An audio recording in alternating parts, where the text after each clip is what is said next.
আপনি 2024 যদি আপনি এক্সাম দিছে IBF তো আপনি IBF সার্টিফিকেট আনিব নিউ এটা প্রসেস আহিছে যে IBF সার্টিফিকেট ডাউনলোড কৰা প্ৰথমে আপুনি এটা কাম কৰিব আপুনি মোবাইলত ব্ৰাউজাৰ ওপেন কৰিব ধৰি লওক গুগল ক্ৰোমটো আপুনি ওপেন কৰিব ওপেন কৰাৰ পিছত আপুনি কি কৰিব আপুনি সাৰ্চ বাৰ আপুনি টাইপ কৰিব IBF.org.in আপুনি সাৰ্চ কৰিব ওয়েবসাইটত এই ওয়েবসাইটটো আপুনি যাব আপুনি গৈ মিলি তাত ক্লিক কৰি দিব ক্লিক কৰাৰ পিছত আপুনি নিউজ পেজত আহি যাব আপুনি এই যে পেজত আহাৰ পিছত আপুনি আপোনাৰ এটা ইন্টাৰফেস দেখি পাব দেখিছে তাত আপুনি দেখি পাইছে না ইয়াত দুটা পেজ আছে এই দুটা পেজ আপুনি দেখাব কাট কৰে তে আপুনি ইয়াত স্ক্ৰল ডাউন কৰি যায় আপুনি যদি ধৰিলে আপুনি কোনো পৰীক্ষা দিছে তাত আপুনি ডাউন কৰি যায় কিন্তু আপুনি আগতে সাৰ্টিফিকেট নাই পোৱা তেন্তে আপুনি ডাউন কৰিব নোৱাৰিব ইয়াত আপুনি ৰেজিষ্ট্ৰেচন নাম্বাৰটো ইয়াত এন্টাৰ কৰি দিব আপোনাৰ মেম্বাৰশ্বিপ নাম্বাৰটো আপুনি যদি এডমিটটো পাইছে না সেই এডমিটত লিখা থাকিব আৰু তাত আপুনি লিখি দিব কি কৰিব তাতে সাবমিটত আপুনি ক্লিক কৰি দিব ক্লিক কৰাৰ পিছত আপুনি এটা দেখি পাব তাত যে ইনভ্যালিড কারেন্ট ইয়ার 1 to 3 আপনি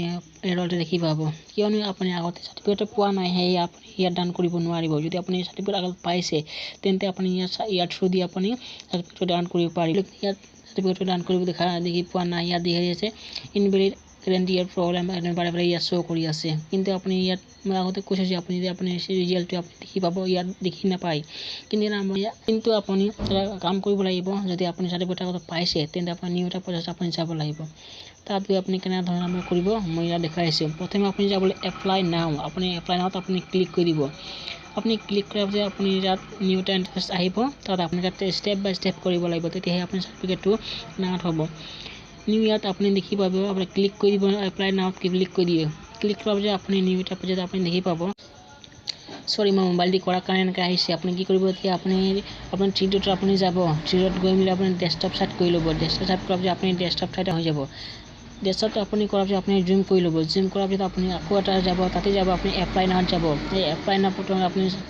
চাব আপুনি ক'ত লিখা আছে এপ্লাই নাও আপুনি এপ্লাই নাওত যাব এপ্লাই নাওত গৈ মিলি আপুনি ক্লিক কৰি দিব তাত আপুনি ক্লিক কৰি দিব তাত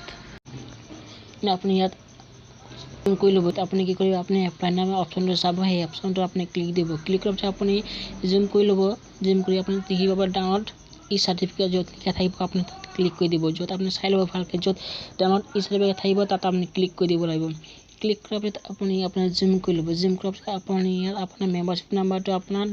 ৰেজিষ্ট্ৰেশ্যনত যি আছে এনেকুৱা ধৰণৰ লিখা আছে সেই মেম্বাৰশ্বিপ নাম্বাৰটো আপুনি ইয়াত এণ্টাৰ কৰি দিব তাতে আপুনি কেপচাৰটো আছে যেনেকুৱা সেই চিলিকটো তাতে আপুনি এইটো গেট OTP আপুনি দেখি পাইছে সেই গেট OTPটো আপুনি ক্লিক কৰি দিব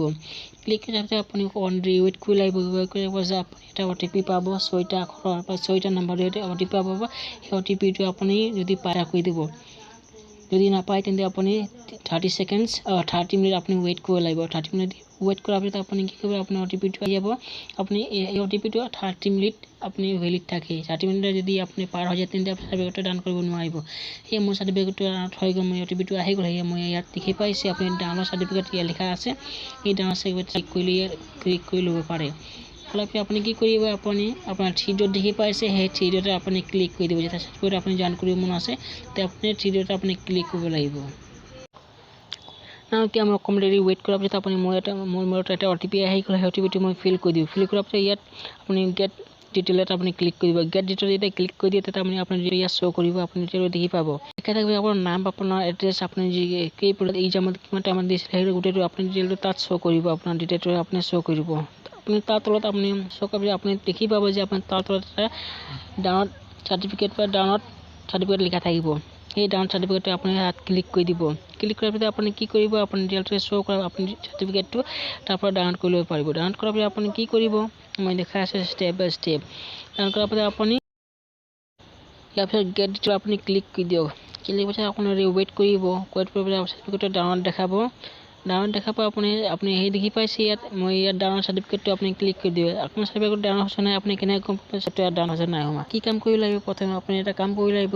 প্ৰথমে 3Dত যাব লাগিব আপোনাৰ মোবাইলটো আপুনি দেখি পাইছে তাৰ এই লেখতে আপুনি 3Dত দেখি পাব এই 3Dত ক্লিক কৰি দিব তাৰ পিছত ক্লিক কৰাৰ পিছত আপুনি ডাউনলোড থাকিব নহয় ডাউনলোড আপুনি ক্লিক কৰি দিব লাগিব ডাউনলোড ক্লিক কৰাৰ পিছত আপুনি ফাইলটো ওপেন কৰি চেক কৰিব লাগিব যে আপোনাৰ সাৰ্টিফিকেট ডাউনলোড হৈছে নাই তে আপোনাৰ সাৰ্টিফিকেটটো ডাউনলোড হৈছে তে আপুনি কি কৰিব আপুনি এটা প্ৰিণ্ট ওলাব লাগিব। প্ৰিণ্ট ওলাই মেলি আপুনি সেইটোৱে ছেভ কৰি আপুনি থ'ব পাৰে। পাৰিলে আপুনি প্ৰিণ্ট ছেভ কৰি আপুনি লেমিনেশ্যন কৰি আপুনি ভৱিষ্যতৰ কাৰণে কাম দিব, আপুনি ছেভ কৰি থ'ব পাৰিব। এইটো আপোনাৰ বহুতো কাম দিব। সেয়ে আপুনি এটা ব্ৰিটিছ চাৰ্টিফিকেট এই চাৰ্টিফিকেটটো আপুনি এটা বেছি পইণ্ট আপুনি ল'ব পাৰিব। থেংক ইউ ভেৰি মাছ। ভিডিঅ'টো চোৱাৰ বাবে লাইক ছাবস্ক্ৰাইব কৰিব নাপাহৰিব।